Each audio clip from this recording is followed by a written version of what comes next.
வணக்கம் நண்பர்களே. நம்மளோட எல்ஜி ஃப்ரிட்ஜு சிங்கிள் டோரு வீணாக போயிடுச்சு. என்னன்னு திரும்பி பார்த்தா ஒரு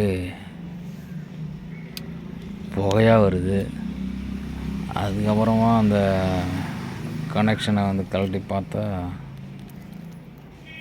ஓஎல்பி ஏதாவது ஆயிருக்குமான்னு பார்த்தா இல்லை. அதுக்கப்புறம் வேறு எங்கேயா புகைஞ்சிருக்கான்னு பார்த்தாலும் எதுவும் இல்லை. ஓஎல்பி பிடிசி எல்லாத்தையுமே கழட்டி பார்த்தேன், நல்லா தான் இருக்குது. இருந்தாலும் ஓடலை, லைட் ஆன் ஆகலை. என்ன கண்டிஷன்னு தேடி பார்த்தா பழைய இதிலெல்லாம் வெளியிலே இருக்கும் கனெக்ஷன்ஸ் எல்லாமே. இப்போ இந்த எல்ஜியில் எல்லாம் ஒரு பாக்ஸ்குள்ளே வச்சு ஒரே பாக்ஸில் ஒரே போர்டு பிசிபி மெயின் போர்டு வச்சு அது உள்ளே எல்லாத்தையும் வச்சுருக்காங்க. ஓஎல்பி பிடிசிலாம் கழட்டி அப்படியே இது பண்ணிட்டு அப்படியே போட்டேன். அதில் இந்த மாதிரியே வச்சுட்டேன்.